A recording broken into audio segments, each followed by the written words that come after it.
हम छात्र संगठनों ने नारा ही दिया था कि कितनी लंबी जेल तुम्हारी देख लिया है देखेंगे, दम है कितनी लाठी में तेरे देख लिया है देखेंगे, दम है कितनी कुर्सी में तेरे देख लिया है देखेंगे। इनकी तानाशाही नहीं चलने देंगे, इनकी दादागिरी नहीं चलने देंगे, यहाँ के गरीब कमजोरों के बच्चों के भविष्य को बर्बाद होने नहीं देंगे, इस विश्वविद्यालय को बर्बाद नहीं होने देंगे। हम लोग प्रतिबद्ध हैं और इसी संघर्ष, इसी संकल्प के साथ हमारा संघर्ष जारी रहेगा। नमस्कार, आप देख रहे हैं युवा दस्तक बिहार और कोसी कनेक्ट न्यूज। अभी हम मौजूद हैं, अब विश्वविद्यालय का जो है गेट पर मौजूद हैं। हमारे साथ बात करने के लिए जो है कुछ छात्र नेता हैं और जो है यह लोग लगातार थे और जो है विरोध कर रहे थे। उसी क्रम में इन लोगों का जो है गिरफ्तारी हुआ था। आइए जानते हैं कि क्या कुछ मामला था, क्यों गिरफ्तारी हुआ था, क्या कुछ मामला था जो आप जो है छात्र हित के लिए जो आवाज उठा रहे थे, तो आप लोगों का गिरफ्तारी हुआ था। क्या कुछ मामला था, विस्तार से बताइए। देखिए कि विश्वविद्यालय जो है लगभग 3 महीने से प्रभारी कुलपति विश्वविद्यालय के कार्यभार को संभाला है और जब से इन्होंने कार्यभार को संभाला है अभी तक केवल 2 बार जो विश्वविद्यालय आए हैं और महीनों से विश्वविद्यालय से गायब है। आज विश्वविद्यालय की हालत बिल्कुल चरमरा गई है। छात्रों का भविष्य दांव पर लगा हुआ है। छात्रों के समस्याओं को देखने वाला यहाँ कोई नहीं है। यहाँ के पदाधिकारी बिल्कुल मनमानी और तानाशाही कर रहा है।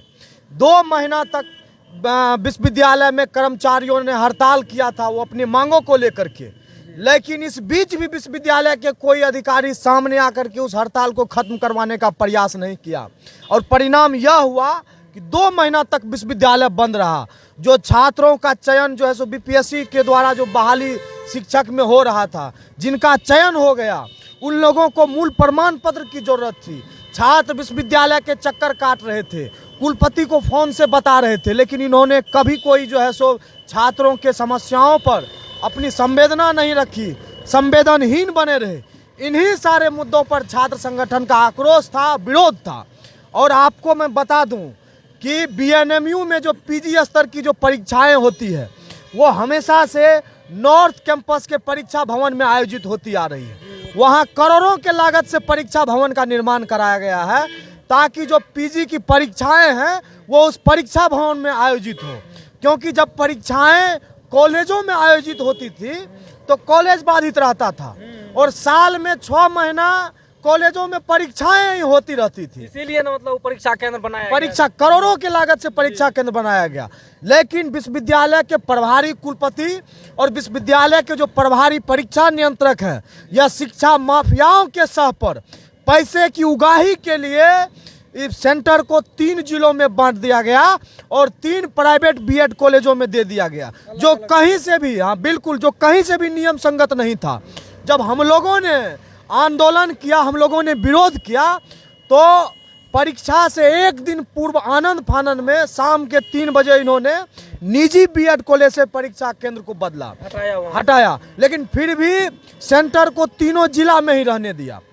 हम लोगों का यही मांग था कि परीक्षा भवन में जो है सो परीक्षाएं आयोजित हो, और दूसरा मांग था कि विश्वविद्यालय ने फॉर्म भरने की तिथि 15 तारीख तक रखी थी, तो बहुत से विद्यार्थी इस आस में थे कि हम लोग 14 को 15 को भी फॉर्म भरेंगे और निश्चित रूप से जो डेट जारी होता है विद्यार्थी उसी डेट में फॉर्म भरते हैं। लेकिन विश्वविद्यालय को अंत में 13 तारीख को क्या सूझी कि 13 तारीख को अचानक इन्होंने कह दिया कि अब हम फॉर्म नहीं लेंगे। इससे बहुत से विद्यार्थी परीक्षा फॉर्म नहीं भर पाए, वंचित रह गए। और उसके बाद जो है 15 को इन्होंने तिथि रखा एग्जाम का, और एग्जाम का तिथि 15 को 9 बजे सुबह से था और एडमिट कार्ड 14 तारीख के 9 बजे रात में जारी किया गया। अब परीक्षार्थियों को परेशान करने का परेशान नहीं, ये लोग टोटली विद्यार्थियों के समस्याओं से इनको कोई लेना देना नहीं है, छात्रों के परेशानी से कोई लेना देना नहीं है, छात्रों के भविष्य से इन लोगों को कोई लेना देना नहीं है। इन लोगों को केवल अपनी जेब की पड़ी है, केवल ये लोग अवैध उगाही के लिए विश्वविद्यालय में बैठे हुए लोग हैं। लेकिन विश्वविद्यालय प्रशासन की तानाशाही के खिलाफ हम लोगों ने संघर्ष किया और उसका परिणाम यह आया कि विश्वविद्यालय प्रशासन ने विश्वविद्यालय के कुलपति के इशारे पर जो यहाँ के जिला प्रशासन है, यहाँ के जो डीएम हैं और एसपी हैं, इन्होंने बड़े पैमाने पर फोर्स भेज करके हम सभी छात्र नेताओं पर लाठियां बरसाई। हम लोगों को जानवरों की तरह पुलिस वैन में घसीट कर लेकर हाजत में बंद कर दिया गया। सोशल मीडिया पर पूरा चल रहा था, वो हम लोगों में भी सब लोगों ने देखा था और हम लोगों को लगभग 1 सप्ताह तक जेल में रहना पड़ा। उसके बाद हम लोगों को बेल में कहीं ना कहीं ये लोग जो है विश्वविद्यालय को मनमाने ढंग से चलाना चाहते हैं, उन्हीं का विरोध आप लोग करते हैं, तो ये लोग जो आप लोगों को कहीं ना कहीं जो है जेल के सलाखों के पीछे डालना चाहते हैं। बिल्कुल, यह लोग विश्वविद्यालय को बेचने पर आमादा है। यह लोग विश्वविद्यालय के एक एक ईंट को बेच देना पसंद कर देंगे अगर छात्र संगठन यहाँ पे खड़ा नहीं रहा। आज विश्वविद्यालय जो खड़ा है तो इसका सबसे बड़ा श्रेय यहाँ के छात्र संगठनों को जाता है। लेकिन विश्वविद्यालय प्रशासन अगर यह सोच रही है कि छात्र नेताओं को जेल में डाल करके लाठियां बरसा करके इनको अगर हम फर्जी मुकदमा डाल करके इनके हौसलों को तोड़ देंगे, इनके आंदोलन को रोक देंगे, तो ये बहुत बड़े गलतफहमी में जी रहे हैं। कहीं ना कहीं आप लोग डरने वाले नहीं हैं। इनके दमन से, इनके तानाशाही से, इनके दादागिरी से ना हम लोग झुकने वाले हैं और ना ही डरने वाले हैं। हमारा आंदोलन जैसे चल रहा था उसके दोगुने रफ्तार से चलेगा और इनके तानाशाही और दादागिरी का मुकम्मल रूप से हम लोग जवाब देने के लिए तैयार हैं। चाहे गिरफ्तारी हो कि कुछ भी हो, लेकिन छात्र हित में आप लोग आवाज उठाते रहेंगे, या ठान लिए आप लोग? बिल्कुल, हमारा नारा है। हम छात्र संगठनों ने नारा ही दिया था कि कितनी लंबी जेल तुम्हारी देख लिया है देखेंगे, और दम है कितनी लाठी में तेरे देख लिया है देखेंगे, दम है कितनी कुर्सी में तेरे देख लिया है देखेंगे। इनकी तानाशाही नहीं चलने देंगे, इनकी दादागिरी नहीं चलने देंगे, यहाँ के गरीब कमजोरों के बच्चों के भविष्य को बर्बाद होने नहीं देंगे, इस विश्वविद्यालय को बर्बाद नहीं होने देंगे।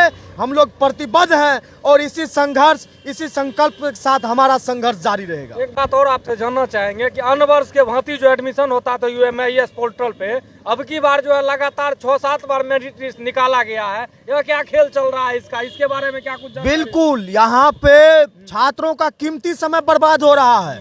या तो हम लोग लगातार आवाज उठा रहे हैं कि सेशन रेगुलर हो।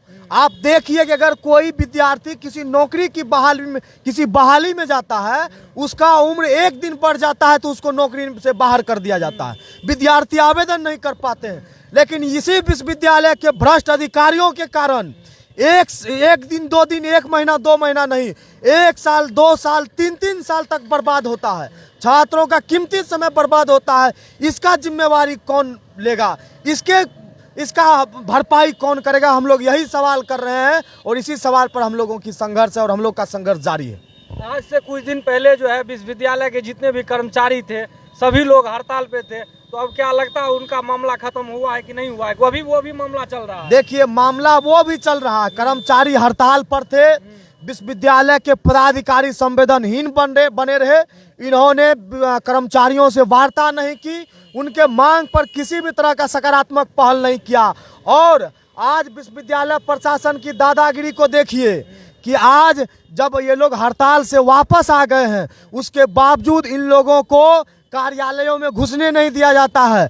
यहाँ के जो कुल सचिव हैं, इनकी दादागिरी देखिए। जो उपस्थिति पंजी होती है उनका सारा रजिस्टर जो है अपने ऑफिस में जमा करके रख लिया है और कर्मचारियों को अपनी उपस्थिति दर्ज नहीं करने देते हैं। तो आज विश्वविद्यालय पूरी तरह से चरमरा गई है। कहीं ना कहीं विश्वविद्यालय को बर्बाद करने का तो साजिश नहीं किया जा रहा है? बिल्कुल, साजिश वही है, लेकिन यह साजिश सफल नहीं होगा। हम लोग जगे हैं, यहाँ की आबादी जगी है, यहाँ के लोग जगे हैं और विश्वविद्यालय पर किसी भी